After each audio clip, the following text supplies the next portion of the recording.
Hello, and welcome back to Communicable, the podcast brought to you by CMI Communications, ESCMID's open access journal covering infectious diseases and clinical microbiology.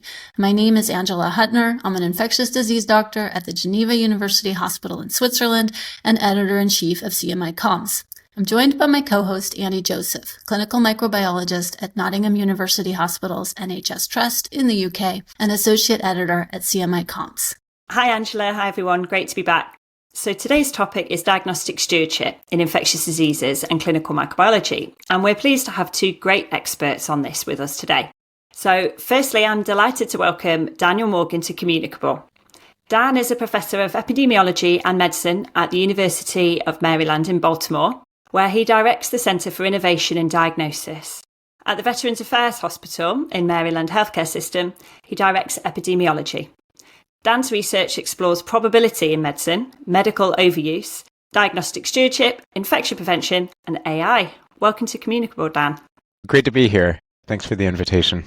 And I'm really pleased to welcome our second guest, Valerie Vaughn. Valerie is Associate Professor of Internal Medicine at the University of Utah in Salt Lake City, where she's also Director of Clinical Research for the Department of Internal Medicine and Associate Director for IMPACT, a health services research center. A leader in hospital medicine, Valerie's research focuses on reducing diagnostic error and curbing antibiotic overuse, especially during transitions of care. Her work spans key areas such as physician decision-making, cognitive error, organizational culture, and the development of quality measures to drive better patient outcomes. Valerie, welcome to Communicable. Thank you. I'm so excited to be here. So our listeners know we usually start these episodes with a get-to-know-you question for guests and also our hosts. This time, the question is, if you could only listen to one album for the rest of your life, what would it be? My album I'd listen to for the rest of my life would be Jagged Little Pill by Alanis Morissette. It was the first album I listened to over and over again as a teenager in the teenage angst phase. And I just felt like no one else had songs like her, no one else sounded like her at that time. Very cathartic to sing along to. Good for karaoke as well. So lots of pluses to Alanis Morissette. Yeah, she's a contemporary, I would say. For my answer, I'm going to choose classical music because it is the only way to not be uncool. And I actually think that if I had to live a life and only listen to one album, it would have to be something that's obviously very multifaceted and wouldn't drive me crazy having to listen to it over and over again. And I thought about Beethoven's symphonies. It made me go back to when I was a medical resident in Manhattan. I had a medical student whose husband worked at Carnegie Hall. And sometimes Carnegie Hall would not sell out, believe it or not. So at the last minute, she would say, like, come on, let's go to Carnegie Hall together. So I got to go one night and to hear for the first time in my life ever the Seventh Symphony by Beethoven, seventh, not the ninth, and the second movement. And it was amazing. And I recommend everyone listen to it because there's so much to it. You could listen to it so many times and still get something new out of it, I think, every time. Dan, you're up. I'm embarrassed to say mine still. It's closer probably to Alanis Morissette. Probably the combination of like calm, kind of emotionally resonant and not annoying for me would be Sufjan Stevens, like this Michigan album. He's borderline Christian rock, which I'm not, but for whatever reason, like he's always worked for me. He's been the background music for a lot of the work that I've done. And I just listened to it driving in to say, like, really? Is that it? Yeah, it still works. And I wouldn't choose to have one album for the rest of my life, but that would be a reasonable one. You could live with it. Yeah. Valerie, you're up next. Yeah, so I had to make the decision of whether to reveal my deep, dark secret to answer this question. And I decided I would because I love you guys. But I am an OG 90s country fan. Born and raised in Texas, which I don't know if you guys all knew, but it's like deep down, that was what shaped my teenage years. So I would have to say it was hard to choose one album, but I'll go with In Pieces by Garth Brooks. There's like literally not a single song on that album I don't know the words to. There's super motivational songs on there, like Standing Outside the Fire, which is all about taking risks and knowing that you can't really live unless you risk getting hurt. And then one of the coolest experiences of my life was actually to the last song on that album called Ain't Going Down Till the Sun Comes Up, which is about exactly what it sounds. It's about partying all night. But basically, I watched this live at the Houston Astrodome, and during the last chorus, right as he says, ain't going down till the sun comes up, he rises off the stage attached to a helicopter and flies out of the Astrodome, like into like wherever. In addition to being one of the most prolific country music writers, he was such a showman. So there, now you guys know that's my epic. deep dark secret. And so does a global listenership. Yes, Just so yes, you know. everybody now knows. But I know, Wow. Angela, you have some of the redneck American in you, so you can understand that. But Annie, your mind must just be blown by that. I saw your face react. Yes, Annie, tell us what you think. I just think that we're just too cynical to enjoy things like that, like really wholesome things. We want our music to be a bit more negative. 90s Taking country the music singer is away. super wholesome. Like, if you want to just think that the world is a good place to be, just listen to some 90s country music. If you go too early, everyone's like dying and everything's bad. And if you go too late, it's a little hyper patriotic. But 90s is the perfect time where everyone is good, love is good, life is good, and we're going to be good people together. So it's very wholesome. Yeah. So now we know a little bit more about our guests. It's time to dive into the topic of the day, which is diagnostic stewardship. So Dan, we're going to kick off with you. When did diagnostic stewardship begin as a concept, and how would you define it today? The ideas of diagnostic stewardship have been part of clinical microbiology for a long time, 50 years or longer. But I think that the idea of really translating them into the clinical area more and having clinicians be more involved with them and maybe leading some of the efforts around them really started probably around 2015 to 2017. There were some different names for it. People called it things like the culture of culturing or testing stewardship, and there's been laboratory stewardship for a while. I feel like at least my kind of intense involvement around it and where the term itself, diagnostic stewardship, started being used was around 2017. There was an article about the use of it in molecular tests around that time, as well as one from the Netherlands, I think, that I didn't see until later. And then actually, when I was at the only ECMID I've been to, or it was ECMID then, was in Vienna. And I was there with Preeti Milani and Dan Diekema. And we were talking about it, thought it would be great. And we'd been walking around Vienna because there weren't that many Americans at ECMID then. And Preeti said, why don't you write a viewpoint on it? And so I wrote the viewpoint on the airplane. I sent it to them when I got back, and it was accepted within a week. And at least for me, that was one of the early pieces that came out that really sort of defined what it meant. And in that piece, we defined it as modifying the process of ordering, performing, and reporting diagnostic tests to improve the treatment of infections and other conditions. And I'd say over time, the definition really hasn't changed that much. It's a pretty broad, generic definition, but there's been a lot more interest and I think more specific details around how to do it, really culminating, I would say, last year with the CDC putting out a core elements guideline here in the US about how to develop programs for diagnostic excellence. I do feel like that paper gave it a name, at least over here. We didn't know necessarily what to call it. We all had these instincts for diagnostic stewardship, but we didn't have a nice name. And I feel like that was the paper that gave it a really nice name. And I hope I'm not disrespecting other people, but I do think that was a really seminal paper, as I remember. I'd be flattered to hear that, but it definitely was like a few different people and a number of people working in this area, but I think just trying to figure out what to call it. And really, Preeti Milani and Dan Diekema were very helpful for saying like, hey, these are some good terms. Let's put this out there and get it out before other people come up with a different name that's not as good. Yeah, and I think this was like right during the time when there was this huge movement toward thinking about overuse of things and choosing wisely, appropriate use, things we do for no reason, like all kinds of different concepts. And the brilliance of the article and writing down diagnostic stewardship was just defining it and really having a model for people to think about these kind of complex things that we were all trying to conceptualize. The term diagnostic stewardship. I love it, but some people feel really strongly about it. I think because it's kind of got that stewardship element in it, in infectious diseases and microbiology, we're kind of so comfortable with talking about antimicrobial stewardship, antibiotic stewardship. We all have that sense of doing less can be better. It's already tied in. So although perhaps the term's only been around for 10 years or so, the kind of bedrock of how we're trying to steward something we need to take care of, it's kind of second nature in ID world, I suppose, already. I think ID is remarkable for being one of the few fields that really is focused on sometimes doing less. I don't think there's that many medical professions that do that. And I do think the term is great. I feel like it explains what it is. I think the only negative is that, similar to evidence-based medicine or something else that's been kind of popular, it's overused in a big way, and it's used for all different types of things. And I know the lab people are probably the ones you're imagining who don't love the term, because they've been doing it already. They're like, that's clin micro. It's not not this new thing. But I do think like actually getting it to the clinical level and having clinicians do more of the efforts around it is the new part, using the ideas that laboratory experts have been telling us for decades.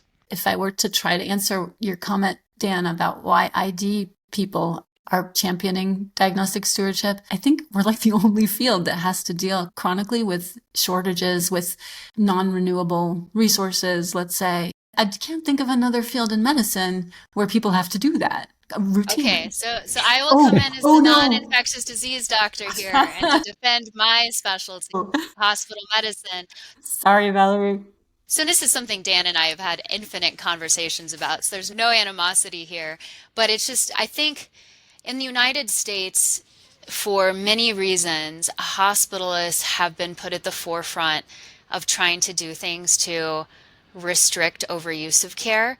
And this is in particular, I don't think these pressures are the same in Europe, but length of stay reduction in the United States is like the number one quality metric that we actually get like incentivized on, like bonus structures. It's the most common if you survey hospitalists, like your length of stay is what drives your compensation bonus, right? I disagree actually with that as a practice, but I think that idea of length of stay has moved toward many things in our field being like, well, do we really need to do this? I would say that while focusing on diagnostic infectious disease tests has not been what my field has normally done. I'm telling you, back in 2017, when Dan was writing this paper, people were doing telemetry projects to try to use telemetry less. They were trying to do CT projects to use chest CTs less. They were trying not to do daily blood draws because people were getting poked every morning, even though their potassium had been the same for the last 7 days. So I think some of these concepts really can extend to hospital medicine. That's at least what I've been preaching with Dan for the last decade. I think Valerie makes good points, and I do think that if you want to actually change the way that care is provided in hospitals too, like hospitalists have to do it, really, because they're the people providing the majority of care and really organizing a lot of how hospitals work. And I do think a lot of the tests that may be more important than some of the micro ones are general medicine tests, the radiology, the cardiac tests or whatever. There's certain projects that have been the focus of hospital medicine, but I do think that's where there may be almost more benefits for patients just because it's a more global, universal type thing. And I think one of the things that we can learn is that we haven't, as a specialty, conceptualized it and modeled it and thought about it the same way I think infectious disease does. That's part of the gap that I'm trying to bridge is like, can we bring some of the stuff that we've learned about doing this for infectious disease diagnostics and do them for daily blood draws or other diagnostic tests that we commonly overuse in medicine? Valerie, in your opinion, and according to any evidence you might want to share with us, what are the most effective levers for changing test ordering behavior among clinicians? Is it education? Is it nudges? Is it electronic health record restrictions? The answer is never education. No, I have one simple principle when it comes to any diagnostic stewardship intervention, and that's make my life easier. And I say my, speaking again as a non-infectious disease clinician. And if you think about the number of diagnostic tests that I have to understand and know, it's a lot. So I have to know like a ton about a ton. And the answer at the end of the day is just I'm not going to know that much about whatever specific test that the laboratory or micro is going to be an expert in.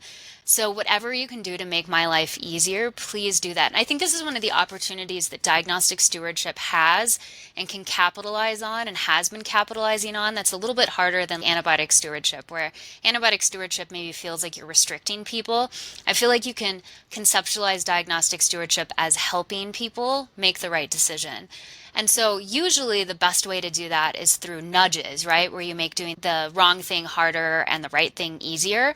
So examples of that are prioritizing in a list of tests, which test you want people to use should be at the top, right? Or in order sets, you pre-check the things that you want people to order and you hide the things that you don't want people to order. But I think other good examples are what I call point of care education, which many people do already and don't call it that, but it's like giving us context for results or for the tests themselves as we're ordering them or as we're interpreting them. So one of the best examples of this is we used to always report sputum culture results and say GPCs, GPRs, and whatever is in it. And then finally they changed the interpretation and they said no MRSA, no Pseudomonas.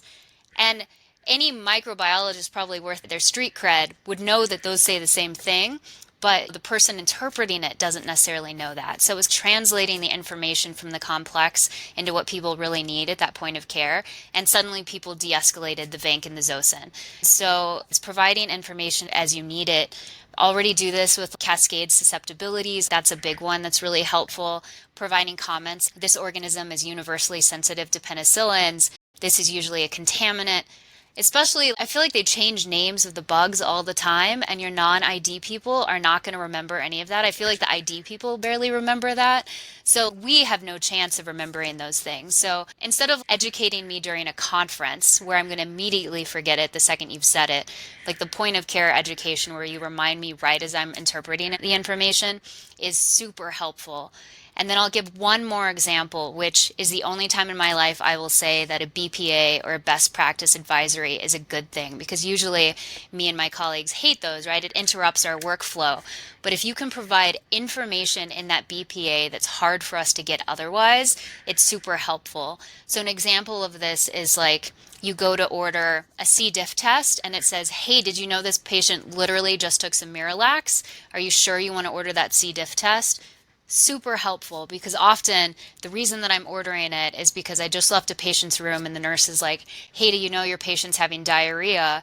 And I'm like, oh, okay, I should order a C. diff test. And I didn't go and look in the medical record because that takes like 4 or 5 clicks minimum to see that they've gotten a laxative. So providing that information immediately is actually super helpful, and I'll just cancel that test. So there are other things like that. Do you know this patient just got a MRSA swab? Are you sure you want to repeat it? Those kind of things are really helpful to the clinician, but also help with diagnostic stewardship. I can't help but notice that all of these interventions, I think all of them that you named, they actually go above the head of the treating physician, right? The lab decides how they're going to present the results of the culture or whatever. That's okay with people? Yeah, I mean, I don't think you need to be like, hey, we're doing diagnostic stewardship on you, right? Like, this is just part of that automatic thing, which is we're doing this to try to make your life easier. And I think the time when it's nice to actually, I think, have frontline clinicians at the table when you're making these decisions, because otherwise it's sometimes hard to understand the workflow or why people might overuse. So for example, with the C. diff test, I'm sure people are like, why is someone so dumb to order a C. diff test when someone literally just got Miralax? But if you talk to someone, it's like, well, I didn't know they got Miralax because it's part of the standing orders, and the nurses never tell me that they give it. And this is usually being triggered because the nurse comes to me and says, hey, this patient is having diarrhea, and I didn't even go look to see if they were on laxatives. So if you have that conversation and you realize that it's not people choosing to order C. diff even though they're on laxatives, it's choosing to order C. diff because they didn't know they were on laxatives. And that problem you can actually fix and help. So I think that's why it's helpful sometimes to like figure out who are the people overusing the test or misusing the test and why. Is it a knowledge problem? Is it a process problem? And the solution to answer that is different depending on kind of what the source of the problem is. And I'd just like to highlight, this is part of the reason I love hearing Valerie talk too, that although she's a great researcher, she always talks like a clinician with her examples in the way that you want to go about doing these things. That resonates a lot more with people and is, concrete and clear. I couldn't agree more. I mean, I think making it simple, making it not annoying. Another example of how sometimes this is what clinicians want, but it's not what they can get easily is there were people in a pediatric hospital in Colorado, Kevin Messakar and others, who were looking at a meningitis encephalitis panel, and they noticed that people were ordering this when people had no white blood cells in their CSF. They were looking for meningitis. The patient didn't have meningitis, but they were still ordering the multiplex PCR, and they were getting these false positives sometimes with HH6 or other viruses. And they went to ask the emergency room doctors, why are you doing this? Why are you ordering it inappropriately? And they said, we order it all at once. We poke somebody and we get the specimen and we send it. And we can't go back, check the result and then order another test. And he said, well, how about if we reflex it? It only will go to PCR if you have white blood cells in the CSF. And doctors were happy with that. It made their life easier to order the test the right way without any more effort. So I think that is a key part of like talking to the right people and making certain you implement it that way. The HHV6 on the CSF PCR plagues us all when I get phoned by the lab with the HHV6 at 3 a.m. I'm like, no, why have we tested it? But and we do have an algorithm in place, but sometimes they slip through. I really like, Valerie, your first answer is it's not education, because I think we've probably lost track of the amount of conference posters and things you see where it's like, oh, we need to educate people not to request this. We need to educate people that, it's a poor pre-test probability of this. And no, education isn't the answer. It's got to be easy to do the right thing and hard to do the wrong thing, because you just can't hold all that information in the brain. If someone puts you on the spot and asks me now, what's the sensitivity of our H. pylori assay? I would have no idea off the top of my head. The main thing is that you don't order it twice on somebody. That's the main thing that you need to know, isn't it? I mean, I think that's the problem also. It's just a modern problem of the explosion of information and knowledge, and still this kind of old-fashioned belief that doctors or any type of human can actually keep all of that in mind and make decisions appropriately. And that kind of cognitive load is, I think, just too much to expect. The goal of diagnostic stewardship, or what makes it appealing to me, is you can simplify things and make it easier to focus on the big picture and be realistic about how people actually do order tests. That they don't really say like, let me think carefully about this test and the pretest probability and the test performance characteristics. They usually say, I'm thinking about a problem with the lungs. Let me order the breathing test, and they're not really thinking that carefully. So if we can make it easier to do the right thing and harder to do the wrong thing, we can have benefits. The other really common diagnostic stewardship intervention that I love is actually providing the price of a test. So the number of times when I'm on rounds and my med student is like, hey, why don't we order test X? And I don't really want to order test X, but we're a teaching institution and I want them to know that this patient doesn't have whatever rare disease they're testing for. But then you go to order it and it's a $1,000 test. Well, $1,000 isn't worth satisfying their curiosity. So that kind of little piece of information I think can be really helpful. And especially nowadays with these new genomic panels and stuff that are coming out, and you just hear people talking about it bankrupting the lab budget. But I don't think that frontline clinicians always know how expensive those tests are, or that they're not going to be covered for some of their patients. And my husband actually went through this with a genetic test for a biopsy that he got, and the results ended up not being covered by insurance, and it was like $5,000.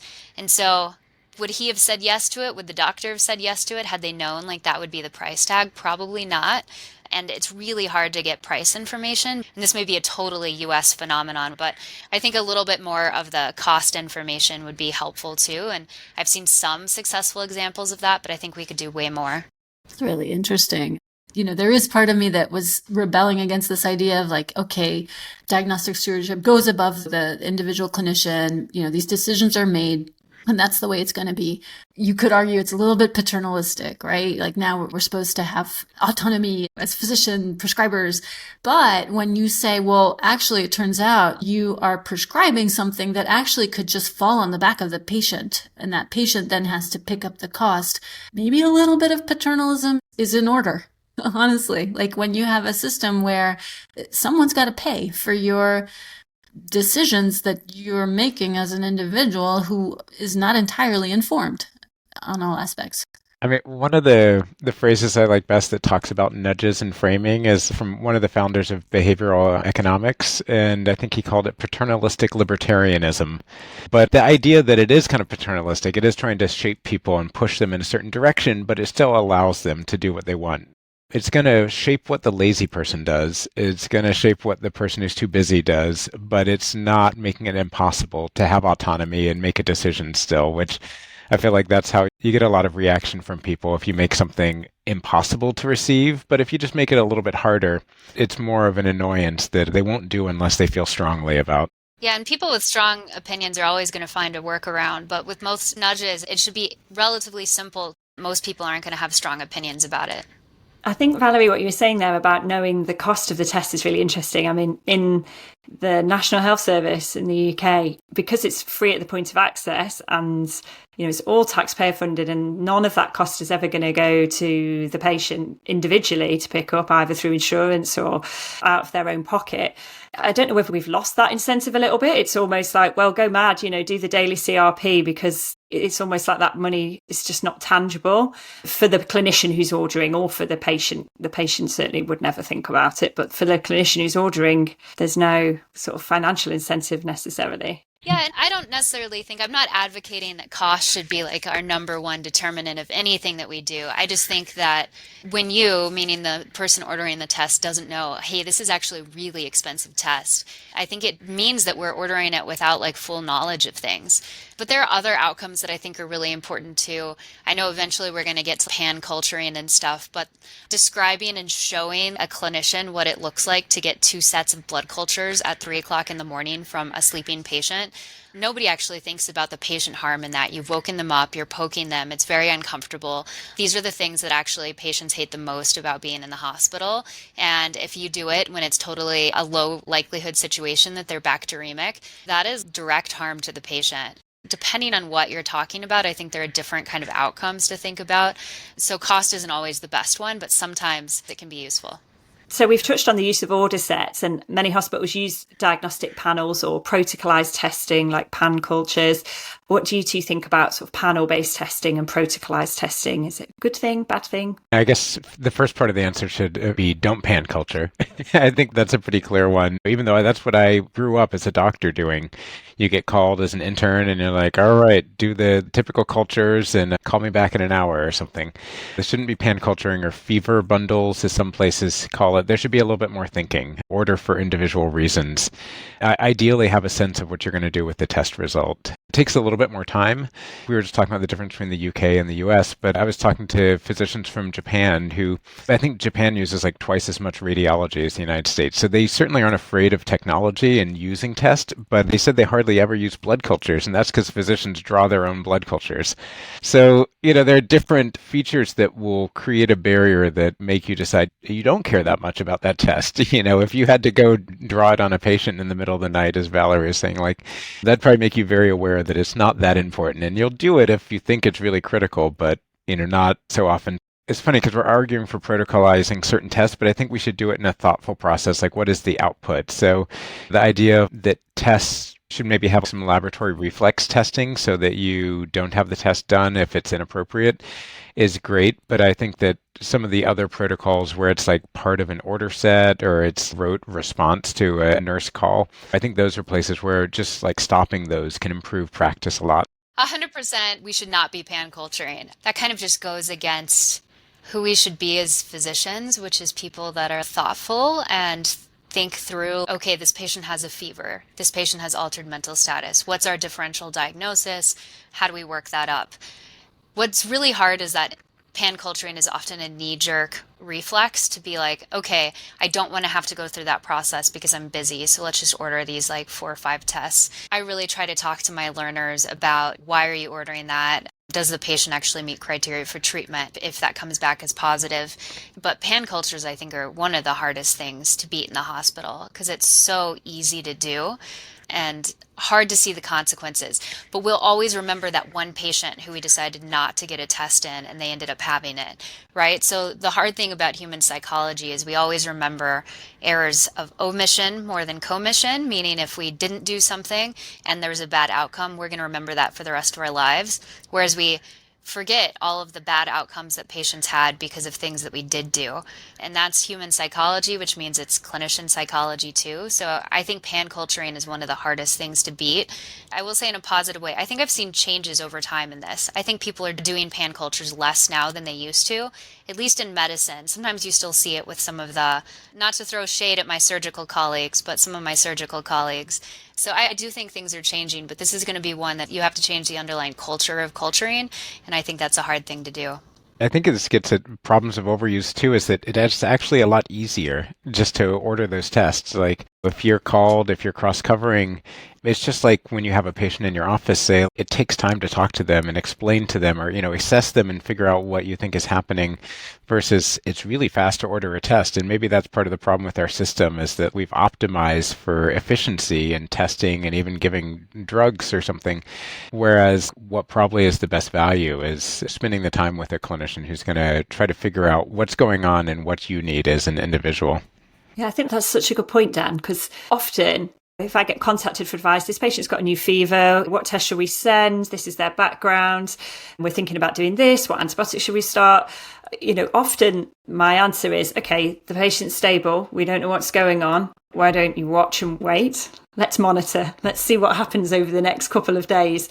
And it's almost like that's an impossible piece of advice to follow because it feels like you're doing nothing when actually watchful waiting is doing something and it's probably avoiding harm. But it's like, oh, so you want me to do nothing then for the patient, but they've got a fever. Maybe they're going to get worse. It's almost like the temptation to do something with tests, which then ultimately often leads to antibiotics at the end of it. The temptation is so strong versus watchful waiting. And you're right, Dan. I think some of that is about how our health systems are built in that. Have we really got 2 days to watch and wait a patient to see how they improve or get worse and then decide what to do? Or are we driven towards that reduced length of stay, make a diagnosis, finish and move on rather than watch and wait?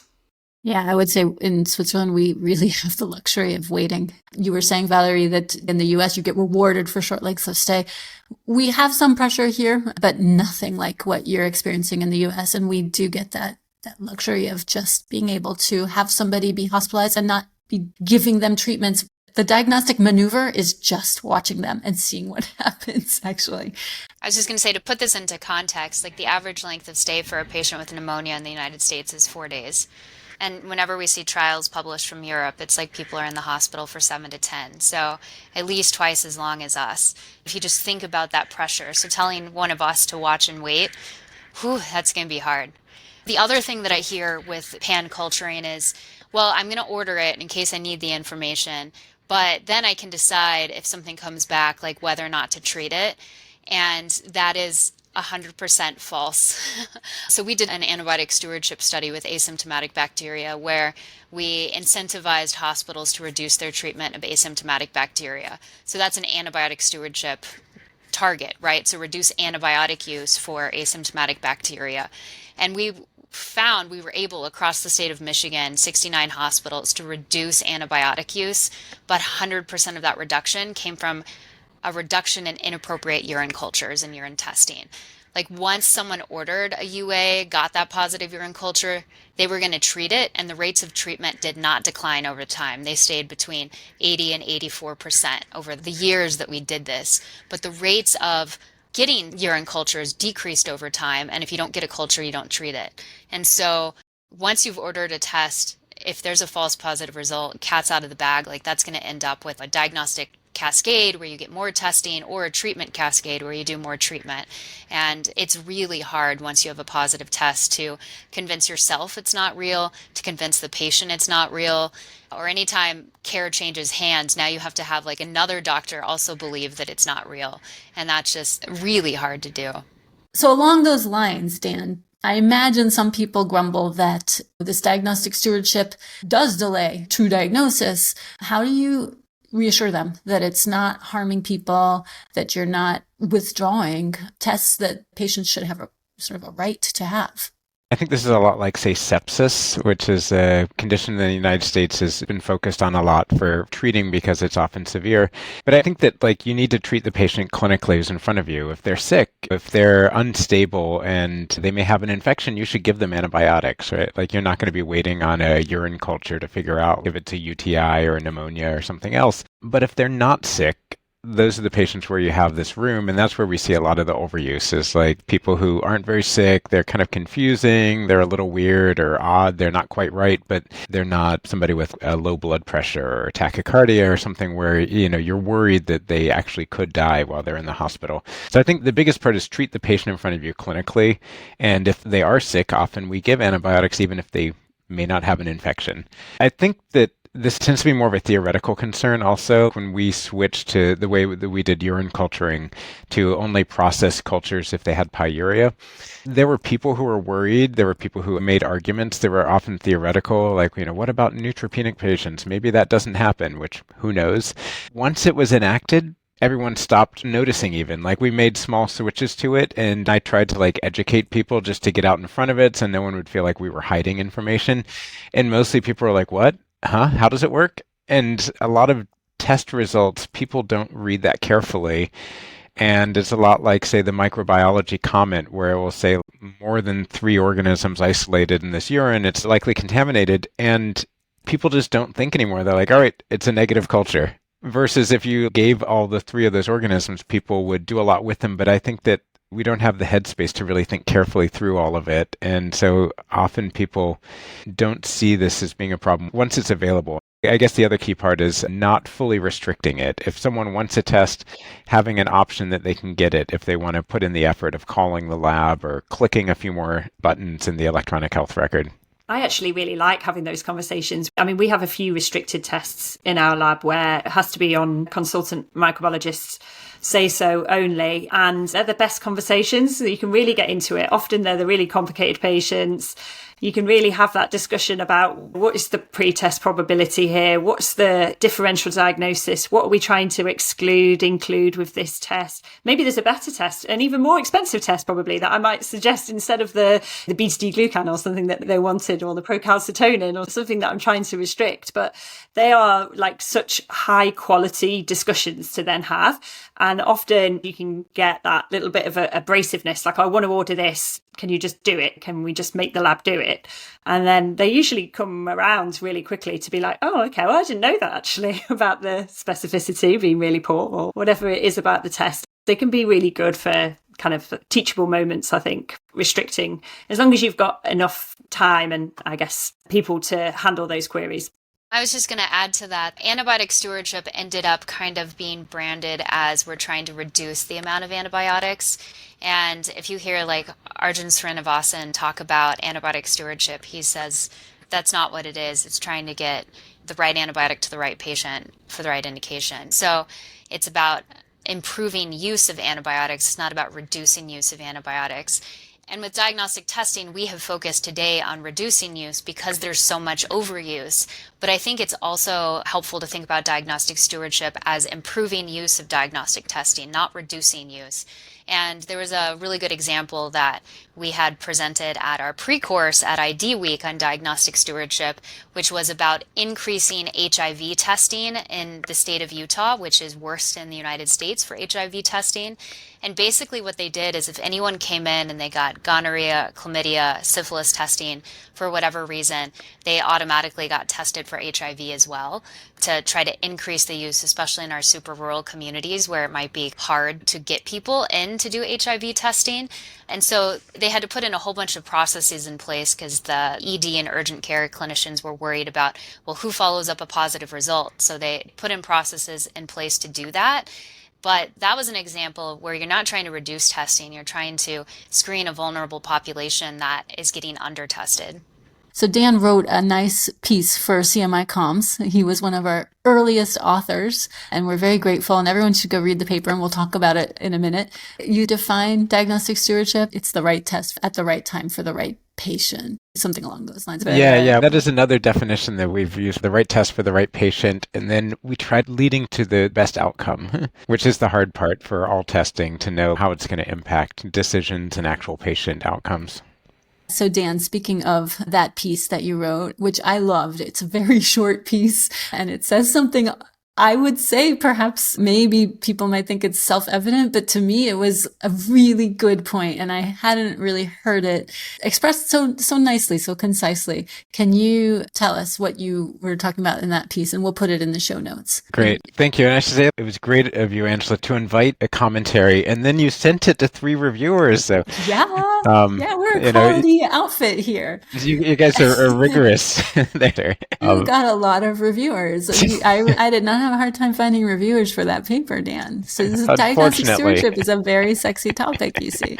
Yeah, I remember that. Yeah. It's a sign of your good work. I mean, essentially the point of that article was This idea that diagnostic tests are often thought of as like kind of an easy part of medicine, like a part where we don't need very much regulation or assessing of them beyond that analytically within the lab, they measure what they say they measure.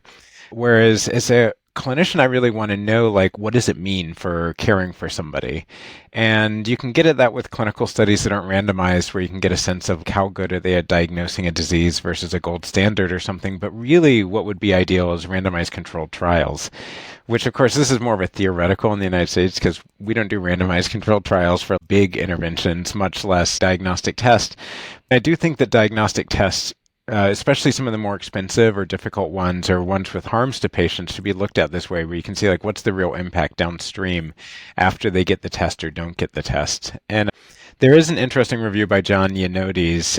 I think he reviewed this around 2015, looking at diagnostic tests, how often are they tested in randomized trials. And he found a number of examples, but they're really mostly cancer screening, so things like mammography or PSA testing. And notably in those, they often found it's a very small effect. There's harms and benefits to doing tests. So I think that if there's a common usage where you can assess it in an RCT, it'd be really great to see what's the real downstream impact on patients, both harms and benefits for some of the tests we do. Yeah, so the title of that piece was very simply, Diagnostic Tests Should Be Assessed for Clinical Impact. It's so obvious because it should be being done, but of course nobody's doing it. The companies that make diagnostic tests, they're not going to have an interest in doing that, right? You could draw a parallel with pharma companies that make antibiotics, right? They're going to do the phase 1, 2, and 3 studies that they need to do, and then they're going to stop there. And then it's up to us, the regular clinicians, the patients, to do the post-market work. I unfortunately think that your dream, Dan, of having RCTs for clinical impact of a diagnostic test, that's going to be on us. That's not going to be implemented in the workflow of developing a new diagnostic test, sadly. I mean, maybe there's people on CMI, Josh Davies and others down in Australia, where they seem to do like clinical trials for everything. Throw this in for some things, but Yeah. here clinical trials are just really difficult and kind of burdensome to do. So although I talk about it, I'm not proposing that I do one, notably. Well, it's good that you put it out there. Somebody else will have to take the torch and do it. I think it's so tricky, isn't it? Because I completely agree with everything you argue for in that paper, Dan. How could you not? You can't not agree that this is clinically important to evaluate diagnostic tests in this way. But in terms of the cost of performing those versus doing a simple A versus B in the lab analytical comparison is astronomical. And I just wonder, without kind of a change to the regulatory framework for diagnostics, in vitro diagnostics, then I can't see who would be funding those sorts of massive studies to show, probably when they are done, very small impacts in overall length of stay or antibiotic use. I'm kind of thinking maybe about the ADAPT sepsis trial and procalcitonin reducing antibiotic use by on average 1 day, was it, Angela? Yeah. Less than a day. Less than a day. Yeah. If you think about the millions we've spent on procalcitonin, the cost of a clinical trial to show its value is tiny compared to the cost that procalcitonin has ended up costing us. This is a place where clearly now is not the time to be saying the government needs to do more trials, but the government needs to pay for more trials. And I think you could do some of these things relatively cheaply with like pragmatic clinical trials, EHR embedded trials where you randomize people with a waiver of consent to get test A versus test B. Those are things that we've started to see with the ACORN study coming out of Vanderbilt. Like, I think we could start doing that with diagnostic testing too, but you have to have a lot of things in place. You have to have the informatics capabilities to do it. You have to have an IRB that is forward thinking and realizes that people are getting randomized based on what doctor they see. So why not instead randomize them in a way where we can study it? And we have to have a health system that is willing to do that, and then people that have the interest in doing the research and kind of formulating the questions. So I don't think those things are fully impossible. I think there are barriers, but that would be my dream, is we should be doing a lot more of these kind of pragmatic clinical trials for these diagnostic tests. I think, Valerie, you described it wonderfully, like how this could be done simply and maybe not in a way that is cost prohibitive. And I do think America is in a time of like a kind of academic medicine carnage where we're going to be shrinking a lot for a few years. But I do think how we rebuild is important, and hopefully building back the academic medical research world to be better and I think be more realistic as far as what is the appropriate regulation to protect patients while still actually answering more important questions more easily.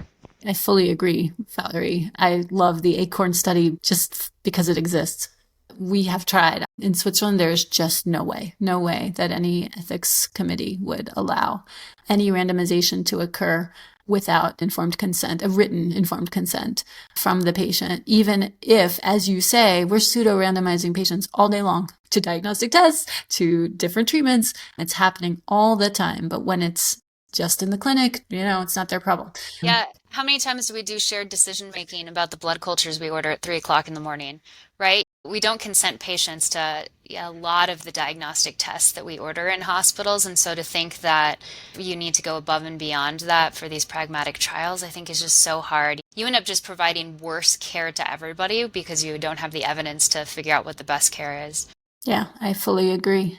And maybe Dan's right. Maybe when the US picks itself up and rebuilds, maybe it could be done in a better way to imagine. Because like you say, Valerie, those trials wouldn't be that hard to do. Many hospitals now have electronic prescribing systems and data collection systems. It wouldn't be actually that hard to implement if you do have the infrastructure. There are a few major hurdles to get over first. Yeah, have to change the belief structure, I think. Just like the hardest one. Yeah. So Dan, switching gears a little bit, tell us, how will AI play a role in guiding appropriate test utilization? I know you have another hat you wear, and you're doing a lot of work in AI in medicine. So can you tell us what is already happening in that space?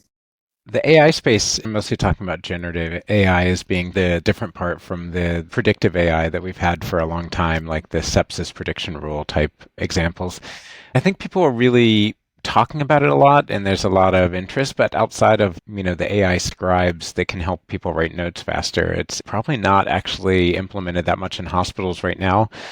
But I think that the key issue will be how we implement, and people aren't talking that much about it. I mean, they're mostly talking about capacity or capability, that AI can do a great job making a differential diagnosis, or, it can do a great job talking with patients. But I think we haven't thought about, well, what information do we provide to clinicians from AI?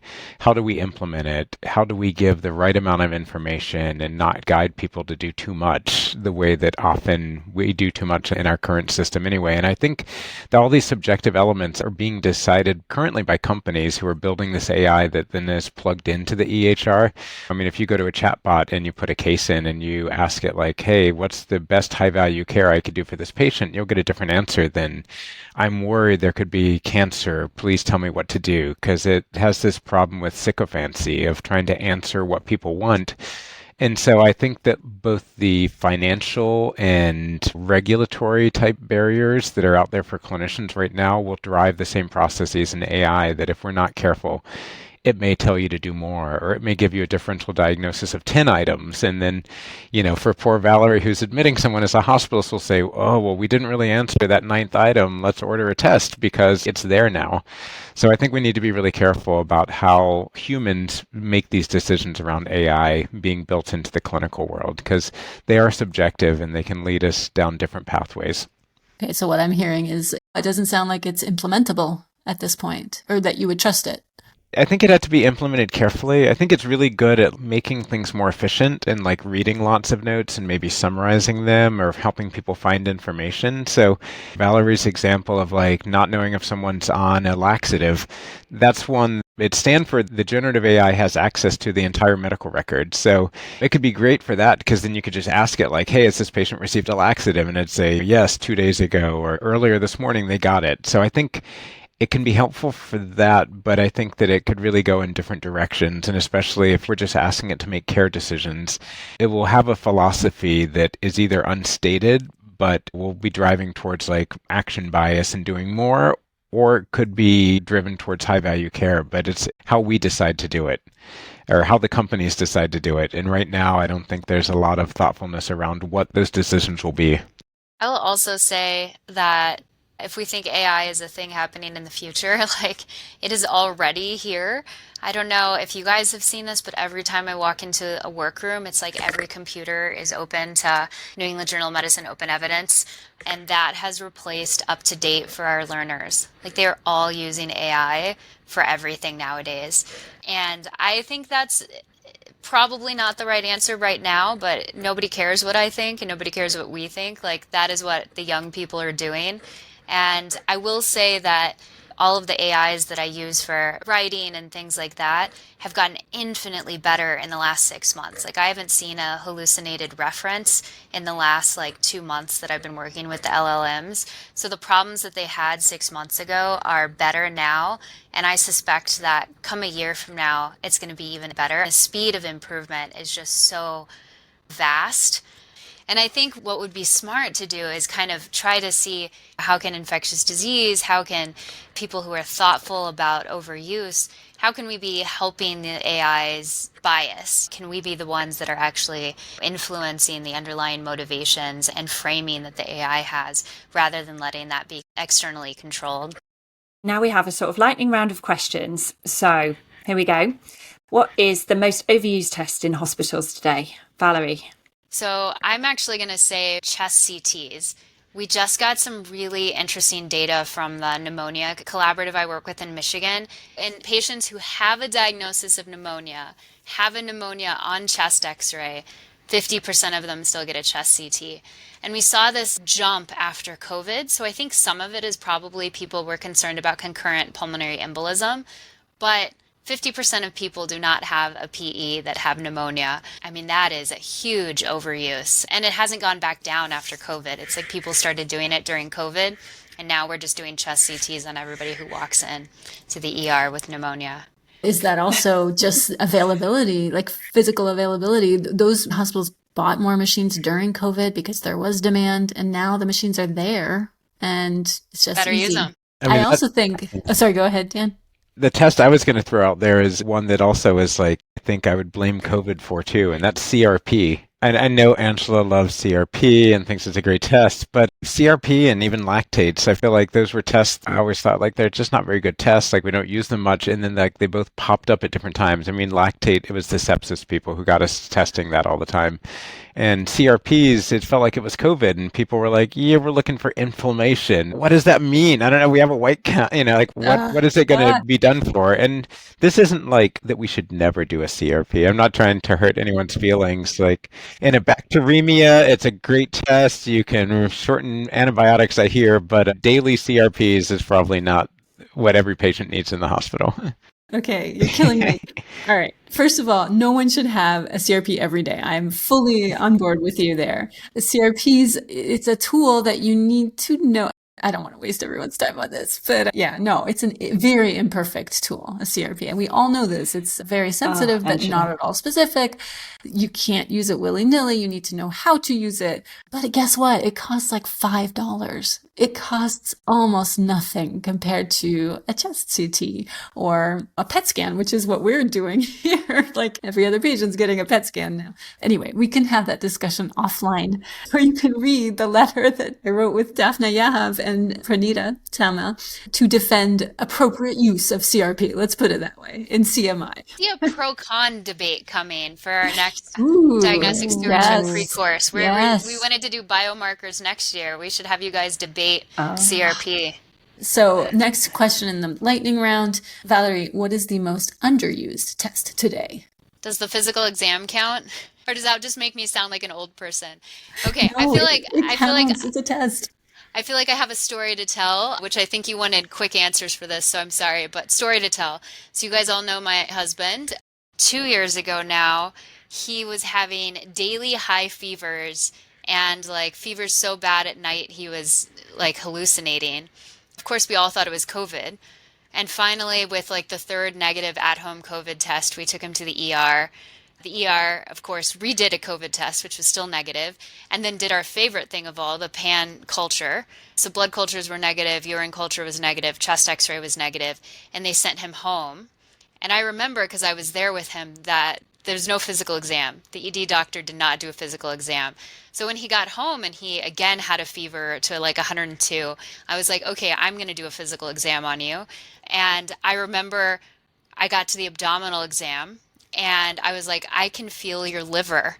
If I can feel your liver, something is wrong with your liver. Like my exam is not that good. And so I wanted him to immediately go back to the ER to get a CT of the abdomen, but he waited until 5 o'clock in the morning when he knew that census would be low and he could get in quicker. Very doctor of him. And of course, he had this massive liver abscess. It's not the first thing that you would think of with high fevers, but if you'd actually done a physical exam on him, you could have saved yourself all of the other tests and gone straight to a CT of the abdomen. And so I just think we need to do a better job of thinking about physical exam and a good history, obviously, but his history was not helpful. So physical exam, the most underused test. Wow. Okay. And you, Dan? I would fully endorse Valerie's answers better than mine. I mean, I was thinking maybe rapid ID testing of blood cultures when they're positive. I feel like that's a test that isn't universally done that's quite useful, and it's testing more, but it gets at better outcomes, especially when it's been implemented in the right way with having stewardship interpret the results. This is like a PCR, a molecular test for the organism identification, like when you have GPCs coming out of a blood culture. So like the culture is turning positive, but it's going to take a day or two before you get a growth to tell you that like this is Staph aureus or this is coag negative staph. This will tell you which one it is. And so instead of getting gram-positive cocci and then you need to treat them with vancomycin and wait until the results come back, this will tell you right away what it is. And so you can say, oh, this is a real blood culture that's positive versus this is a contaminant, most likely. There's a few commercial ones that have like sort of 18 pathogens that cover 99% of your blood cultures. But we have a 4-hour moldy off on our blood cultures, and then you can set it up for 8 or 12-hour susceptibility tests. So yeah, I'm with Dan. Rapid ID, but rapid AST I would put in there as well. We've not got there quite yet. No, even better. And I think there's lots of technologies that work okay for this. So it's whatever the lab can do easiest. If you could remove one protocolized order from electronic ordering systems tomorrow, which would it be, Valerie? Urine cultures. Hear, hear. I think this is one of those tests that they're hidden everywhere. They're in like pre-op order sets, ED order sets, like daily neuro ICU order sets. Like they're in such weird places. And the first step to reducing asymptomatic bacteria treatment is finding all those places that you're like, why is it there? And removing them. Completely with you on that. Dan? Yeah, I mean, there's one where I was like, oh, Valerie's going to go first and take my answer. Because urine culture is completely it. I don't know if like sputum culture, wound cultures appear around some, but they're definitely just not as common as urine cultures for being everywhere for unclear reasons. Yeah, hard agree. Angela, is it going to be a full sweep on the urine culture from the order sets?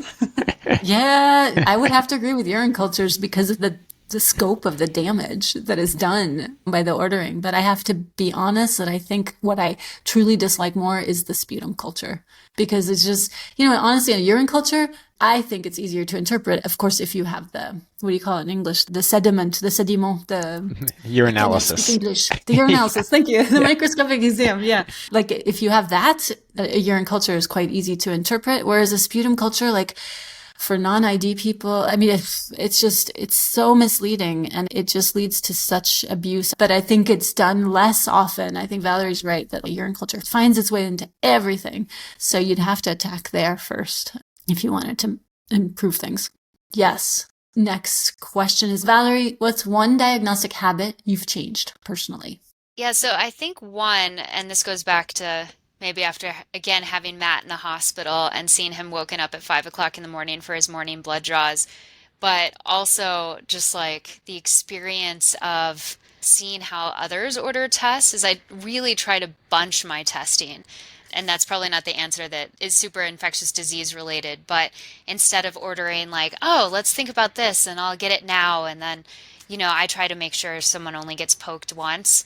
They've started doing a thing here, which is just brilliant. And this goes back to make my life easier. Diagnostic stewardship practices is if you can actually add on what you want, it'll say, do you want to add this on to something we already have? When you go to order it, it'll say, do you want to add this on to this morning's labs?